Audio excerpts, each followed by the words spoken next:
Olá pessoal, tudo bem? Sou o Márcio Guadalupe, engenheiro de segurança do trabalho, e hoje nós estamos falando do curso de NR18, que é muito importante para você profissional da construção civil, seja pedreiro, oficial, servente de obras, mestre de obras, engenheiro civil, encarregado, coordenador, não importa a sua profissão, mas sim os riscos que nós vamos falar a partir de agora sobre o curso de NR18 dentro da construção civil. Como que a gente prioriza, como é que a gente implanta as medidas de proteção coletiva ou proteção individual. E hoje, nesse vídeo, nós vamos falar um pouco sobre os riscos relacionados à questão da escavação, da fundação e também desmonte de rochas aí dentro da construção civil. É uma atividade muito comum, essa atividade de escavação, para passagem de tubulação, para estar fazendo algum tipo de fundação. Então, quando tem algum tipo de movimentação de terra, é fundamental a gente seguir alguns requisitos que são fundamentais para a saúde e a segurança das pessoas que estão dentro de uma obra. Então, quando nós falamos de proteção coletiva, ela deve ter prioridade na proteção individual. O equipamento de proteção individual, você já viu falar desse treinamento dentro do curso da NR18 ou dentro do curso da NR6, ele é muito importante, ele é fundamental. Mas a gente não pode esquecer que ele é a medida menos efetiva. O EPI é importante, é fundamental, mas ele é o menos efetivo quando nós falamos de hierarquia de controle.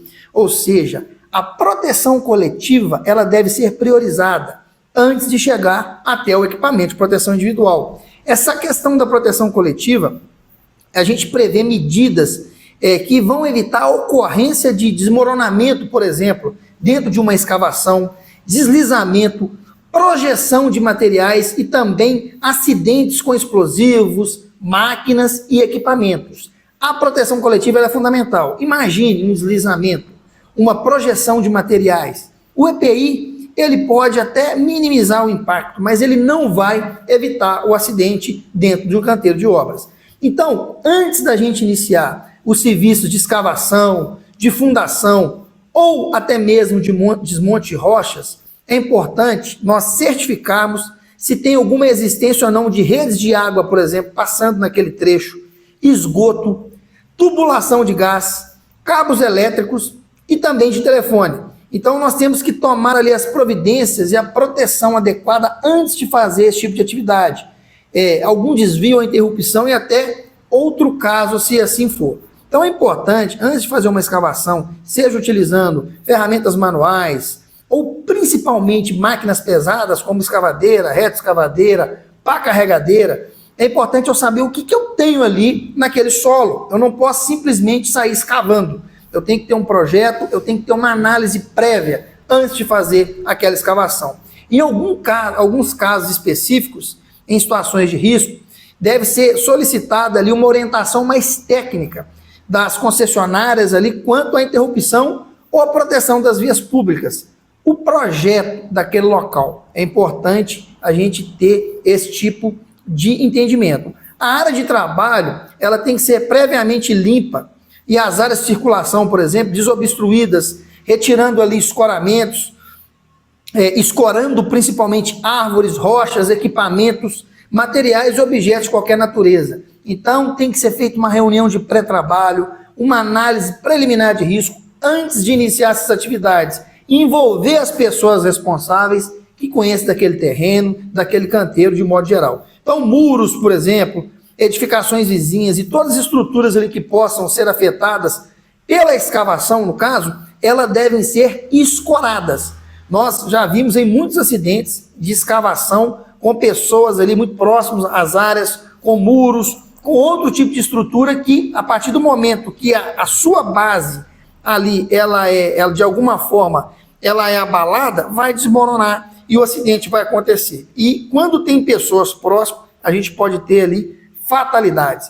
É importante nós entendermos que quando se fala de escavação, é um risco crítico, ou seja, um risco que pode ter fatalidades, podem ter pessoas ali que vão perder as suas vidas, ou até mesmo ter uma lesão incapacitante ali e a pessoa não vai poder mais trabalhar. Então a gente tem que seguir as especificações técnicas de um profissional legalmente habilitado para fazer uma análise antes de realizar essas atividades.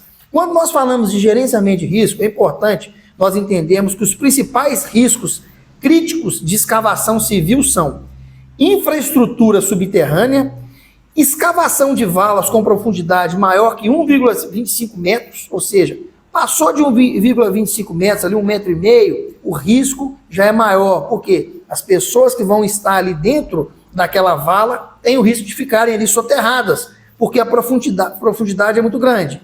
E também a questão dos deslizamentos dos taludes. Alguns riscos comuns, como a gente pode ver aqui na apresentação, são os riscos comuns nas escavações de poços e também nas fundações de céu aberto.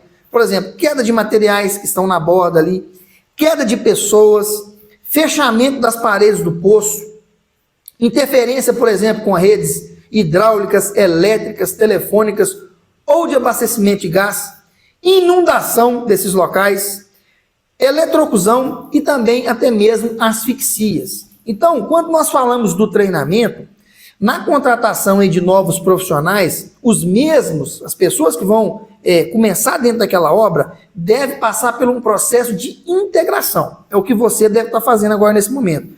O que é integração? Você tem que identificar, tem que ser passado para você quais os riscos que a gente tem ali naquele ambiente de trabalho, para você ficar familiarizado e também, principalmente, quais as medidas de controle relacionadas àquelas atividades, para atender a legislação, mas principalmente para proteger ali a sua integridade física. Então, esse conteúdo programático desse curso, ele tem que ter os principais riscos associados aí à sua atividade. Todos os operadores, funcionários, colaboradores devem ser treinados na atividade de inspeção de frente de serviço, inspeção dos equipamentos, identificação de riscos associados às atividades com o registro de participação. Ou seja, você tem que saber qual ferramenta que vai usar, como inspecionar essa ferramenta, as máquinas que vão estar dentro da atividade, o checklist desses equipamentos. De forma geral, você deve saber o que fazer antes do início das atividades. Apenas aí os operadores devidamente treinados e autorizados deverão operar, por exemplo, equipamentos móveis. Quando fala de equipamentos móveis, quais exemplos nós podemos dar? Por exemplo, uma pá carregadeira, uma retroescavadeira, um rolo compactador. Todas essas máquinas pesadas não podem ser operadas por pessoas sem a qualificação adequada, sem um treinamento técnico adequado. Então, esses equipamentos aí tem que ter um critério para o treinamento e tem que ser estabelecido pela empresa esse critério. Todos os operadores, eles devem, de acordo com a área de atuação, ser treinados também nos procedimentos. A empresa tem que definir os procedimentos operacionais e você que vai realizar a atividade deverá ser treinado. Caso ocorra alguma modificação nos mesmos, aí os operadores deverão ter a revisão dos treinamentos, ou seja, qualquer procedimento que a empresa implementar e tiver alguma revisão, uma alteração, você deverá ser treinado novamente. Importante ressaltar, quando se tem um procedimento, não é apenas o papel. Você como operador, ou você que é engenheiro civil encarregado, deverá treinar o seu colaborador de como aquele procedimento deve ser executado. Então nós temos aqui algumas imagens, né? Que a gente vê aqui, ó, cargas, a gente tem aqui uma abertura, certo? Tem uma abertura grande e as cargas e sobrecargas ali ocasionais, bem como possíveis vibrações, devem ser levadas em consideração para a determinação das paredes do talude. Então a gente percebe que tem aqui, ó, um caminhão, esse caminhão possivelmente com uma carga, com certeza ele vai fazer ali uma vibração no terreno, e essa abertura aqui, ó, ela está comprometida. Ou seja, se eu tiver pessoas aqui dentro, por exemplo, durante a movimentação daquele caminhão e ela não tiver ali um escoramento adequado, eu posso soterrar uma pessoa aqui dentro. Então tem que ser levado em consideração para a determinação das paredes de talude, né? A construção do escoramento e também o cálculo de seus elementos estruturais. O material retirado deve ser depositado a uma distância mínima que assegure a segurança de todos. Então a gente tem que ter uma distância, tá vendo? Do material que foi depositado, a distância onde que eu posso ter tráfego ali de qualquer tipo de máquina e equipamento para não abalar o solo e não ter o desmoronamento. Aqui na imagem da direita, a gente tem, por exemplo, escavações com mais de 1,25 m de profundidade devem dispor de escadas de acesso em locais estratégicos, que permita a saída rápida e segura dos trabalhadores em caso de emergência. Então, é muito comum a gente ver, por exemplo, em loteamento, em atividades aí de concessionárias que realizam escavações para passagem de tubulação, não ter esse tipo de acesso. E tem que ter a escada fixada, devidamente presa ali na estrutura e segura para a pessoa sair em uma situação emergencial. Então, até 1,25 m, a pessoa consegue sair com facilidade sem uma escada. Passou de 1,25 m, ela já vai ter ali uma dificuldade para sair daquele local, daquela vala, daquela abertura. Então, por exemplo, a gente tem uma terceira imagem onde a gente vê essa árvore aqui, ó. No caso de risco de queda de árvores, linha de transmissão, deslizamento de rochas e objetos de qualquer natureza, é necessário o escoramento, amarração ou a retirada dos mesmos. Tá vendo que a árvore aqui ela está amarrada para não ter o risco dela, né, cair dentro ali da vala?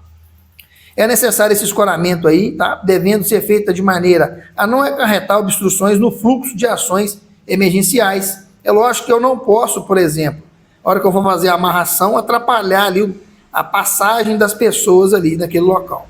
E aqui nós temos um exemplo, né, de uma construção de passarela.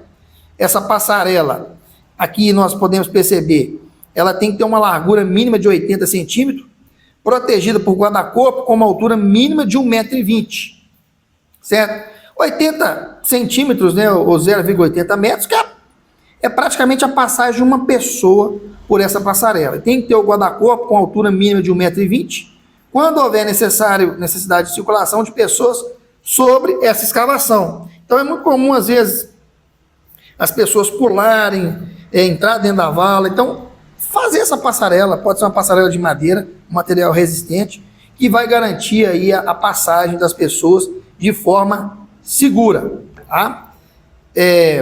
Nós temos aqui um outro exemplo de passarela fixa para tráfego de veículos sobre escavações, com capacidade de carga e largura mínima de 4 metros, protegidos por meio de guarda-corpo. Então, você vai passar algum tipo de veículo, a largura mínima é de 4 metros para passagem desse veículo dentro desse local. Aqui nós temos aqui também um exemplo de trabalho nos pés de talude.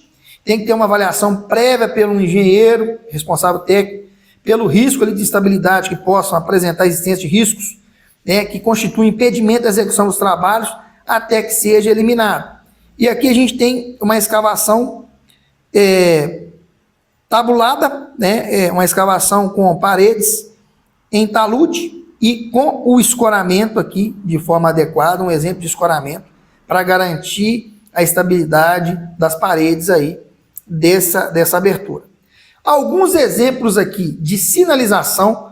É muito importante a sinalização, gente, dentro dos canteiros de obra, onde tem escavação, para mostrar principalmente as pessoas ali, um alerta, aonde tem o risco de queda, aonde tem um isolamento, onde a pessoa não pode passar. Aí tem exemplo de cone, tem exemplo aí de sinalização luminosa, cavalete. Então, cones, fitas, cavaletes, pedestal com iluminação, placas de advertência, as bandeirolas, as grades de proteção, os tapumes e a sinalização luminosa, atividades à noite, por exemplo, é muito importante esse tipo de sinalização. Aqui nós temos aqui um outro exemplo, né, a partir de 1 metro de profundidade. O acesso da saída do poço ou tubulação deve ser feito por meio de sistema que garanta a segurança do trabalhador, tais como sarrilho com trava e guincho mecânico. Então aqui a gente já tem um tipo de atividade, né, como a roldana ali, o colaborador já fica preso, qualquer tipo de emergência, ele vai ser retirado ali automaticamente daquele local. Aqui nós temos do lado direito, em situação específica, na qual Batistacas tem de realizar a sua operação próxima à rede de energia elétrica, o responsável pela segurança na operação, ele deve solicitar a orientação técnica da concessionária local quanto aos procedimentos que ele deve adotar, né, os procedimentos operacionais de segurança a serem seguidos. Então, quando eu tenho atividade de equipamento, de içamento de carga, próximo à rede elétrica, eu tenho que fazer uma análise preliminar de risco, levar as pessoas ali envolvidas, os responsáveis ali daquele local, da própria concessionária, de como deverá ser feita aquela atividade, porque Eu tenho uma atividade de içamento, que é uma atividade crítica, eu tenho uma atividade envolvendo energia elétrica, que também é uma atividade crítica, então eu tenho dois riscos críticos ali, e o risco de acontecer uma fatalidade, ele aumenta. Então, quando o topo da torre, do batistaca, estiver em um nível imediatamente superior às edificações vizinhas, o equipamento deve ser devidamente protegido contra ali, descargas elétricas atmosféricas, porque ele vai perder a proteção que vai ter no local e ele tem que ter uma proteção adequada contra essa descarga elétrica. Quando o batistaca não estiver em operação, o pilão deve permanecer em repouso sobre o solo no fim do guia do seu curso. E é um procedimento do operador de batistaca, no caso. Então, para executar serviço na torre de batistaca, o trabalhador deve obrigatoriamente utilizar o cinto de segurança do tipo paraquedista com trava-quedas fixado em estrutura independente.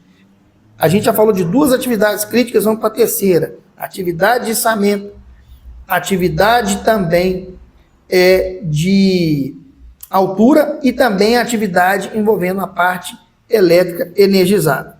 Então nós temos aqui que os buracos escavados próximos aos locais de escavação ou concretagem de estacas devem ser imediatamente protegidos e sinalizados, para evitar o risco de queda de trabalhadores. Então, às vezes tem buracos aí, aberturas que não são sinalizadas, não são protegidas, o colaborador ali pode ter um acidente, pode ter uma queda, então tem que ter essa proteção e também essa sinalização. Aqui nós temos um outro exemplo também, que o trabalhador ele deve executar a operação de corte da cabeça da estaca, topo, utilizando plataformas de trabalho, construído de forma adequada e independente, utilizando os equipamentos aí de proteção individual. Então, por exemplo, os equipamentos de proteção contra projeção de partículas e equipamento também de proteção auditiva, porque o ruído ele existe dentro desse ambiente também. Então, tem que ter a proteção auditiva adequada. Então, essa apresentação é uma apresentação curta relacionada à parte de escavação. A questão da escavação, as pessoas têm que estar treinadas, quem vai operar os equipamentos ali pesados tem que ter a capacitação, tem que ter o certificado, os exames médicos, tudo em dia, a questão da sinalização. Quando se fala de escavação, a gente não sabe o que tem ali debaixo do solo, por isso tem que ter uma inspeção prévia, as pessoas envolvidas. Eu posso ter um cabeamento passando ali embaixo, eu posso ter água subterrânea, eu posso ter o esgoto passando ali também, então tem que ter todo o cuidado antes de estar fazendo esse tipo de escavação. A gente tem que procurar uma ajuda técnica para estar fazendo esse tipo de atividade, e também ter os cuidados no momento que está liberado para fazer escavação, os cuidados para a questão dos escoramentos, a questão dos isolamentos, a interação de homem e máquina que pode ter naquele ambiente ali, máquinas pesadas com pessoas ali trabalhando ao mesmo tempo. Isso é fundamental para a gente fazer ali a saúde e a segurança das pessoas. Se você não gostou desse tipo de conteúdo, curta, compartilhe e até o próximo vídeo falando sobre segurança do trabalho. Forte abraço!